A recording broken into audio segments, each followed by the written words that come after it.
Alright, so the E46 M3, it's not bad where it is right now, but I think we can make it better, especially the SMG. And the way we're gonna handle that is with an engine tune. Alright, so I went with a B-Spec Tune from Buildjournal. Now the people over at Buildjournal are very knowledgeable in the Beamer community, especially the E46, and they just happen to offer a E-Flash Tune. So stick around, I'll go through all the details and the options that you can get with the B-Spec Tune, as well as my thoughts, and also any relevant links and chapters I'll leave in the description down below. Alright, so let's get into it. So here we are on Buildjournal's website. Let's take a look at all the options and specs that you can select to customize your tune. Drivetrain mode configuration. This option is mainly about drivability and throttle response. Obviously, OEM retains your current settings, and Sport Enhanced gives you more throttle response. But really, you should be selecting Sport Plus, which is an improvement over the other two options in three main ways. First is improved torque load. This basically flattens the torque management system, giving you more of a linear pedal response. The second is revised electronic throttle duty cycle. This one is a huge one for SMG owners because it basically eliminates the jerkiness in first gear when taking off from a stop or creeping slowly by smoothing out the initial acceleration at low RPMs. This makes living with the SMG so much more bearable. And the third is lowered wide open throttle threshold. This basically makes the ECU switch over to the wide open throttle open loop map a lot sooner, which increases engine power response. Alright, so the next one is just for fun, and that is the burble tune. It makes your car crackle and pop when you tap your throttle a certain way.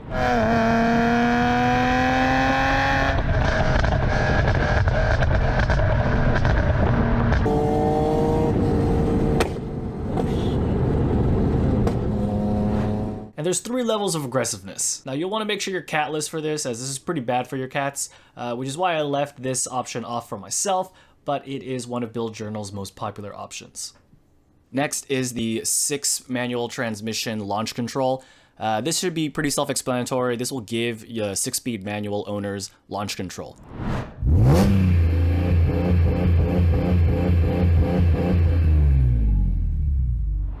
If the speed sensor reads 0 miles per hour, you just put your foot down on the gas and it'll bounce off the RPMs. And then you just let out the clutch and away you go. Rev limiter. So this is where you select your new red line if you want to. I went with Buildjournal's recommended 8,100 RPM red line.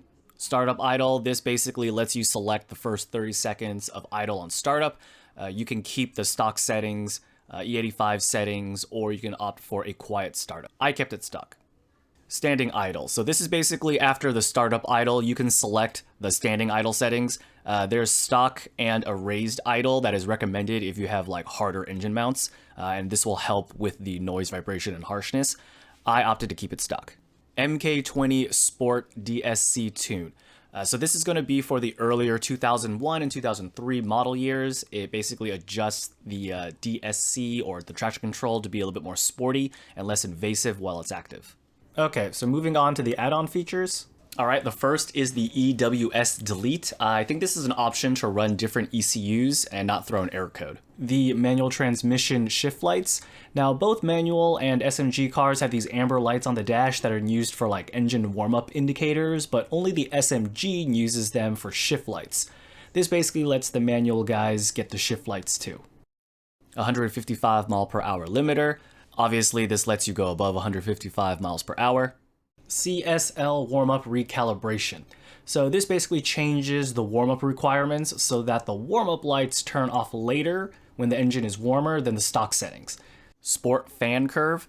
This adjusts the auxiliary fan to provide better cooling during idling, traffic, when you're gridding on the track. Memory sport mode. This just lets your car remember your sport button on and off settings when you turn on and off the car. Valet mode.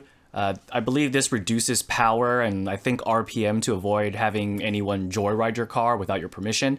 Note this is controlled via your sport button, so if you don't get their enhanced sport mode, you'll be stuck with valet and regular comfort mode. If you get the enhanced sport mode, you'll have that and valet mode, and if you opt out, you'll have whatever sport mode you select and regular comfort mode. Disable 105 DTC for thermostat. I think this is to avoid codes if you run a lower temperature than stock thermostat. Ignition-based cutoff. This, I believe, modifies how the engine reacts when you bounce off the rev limiter. This is for a more aggressive cutoff, which prevents your engine from just falling flat on its face when you hit the limiter, but at the expense of more wear and tear on the engine. Read more about it on their website or email them if you have questions, but I left this one specifically off. Disable ASC. I think this disables the ASC completely, so you don't have to do the whole holding down the DSC button for 12 seconds to completely turn it off dance. Rear O2 sensor delete. This disables the rear O2 sensors so you don't get a check engine light if you have aftermarket cats or no cats. EGT sensor delete. Again, this disables your EGT sensors so you don't throw any codes if you got aftermarket headers. Secondary air pump delete. Same, if you got aftermarket headers and this is no longer applicable to you, this is an option. SMG Tune. Okay, so this is my favorite section because it really changes the dynamics and drivability of the SMG. This comes as an option on the B-Spec Tune, or you can get the SMG Tune by itself. So again, if you have an SMG, I highly recommend getting this. CSL SMG shifting and rev matching. This retunes the SMG to act like the CSL, and it makes for more aggressive upshifts and adds an extra shift mode so you now have 6 instead of 5. Also, my favorite part is it adds rev matching to the downshifts. Before the tune, on the downshifts, the SMG would change gear, but it wouldn't rev match until you got back on the gas. This was super annoying and slow when you're trying to get back on the gas. Now the transmission will downshift and rev match each gear.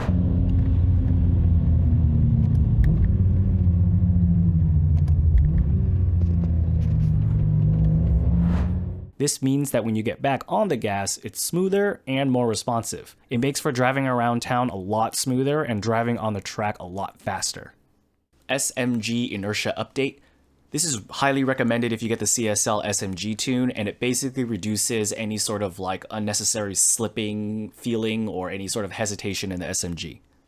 And that's that. You know, just select your options, send the required files, and then someone will contact you from Buildjournal with further instructions and ultimately your tune. Then you just upload it to your car and you're good to go.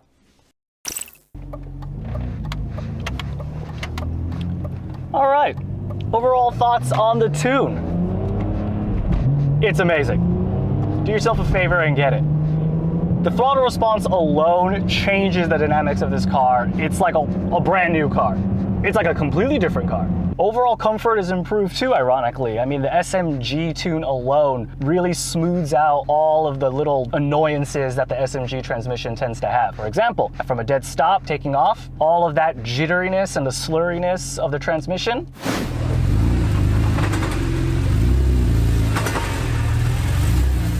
gone. Super smooth now. Before, I actually used to avoid taking this car out for errands and things like that. Now, it's not so bad. I actually might do it. Also, now that this car has rev matching on downshifts,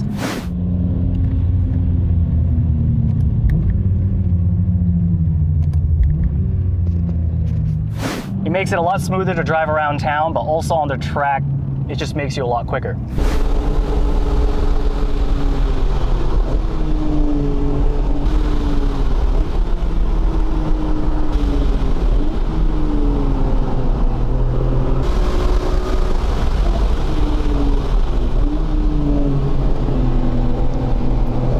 Honestly, I think the SMG is probably one of my favorite parts about this new B-Spec Tune.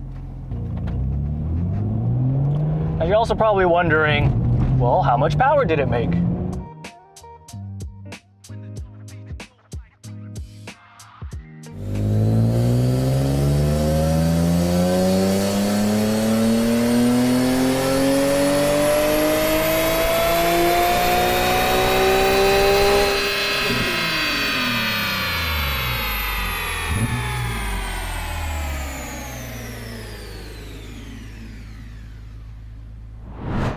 And I'll go ahead and I'll leave in the description below details and links to that before and after dyno pulls from Buildjournal themselves.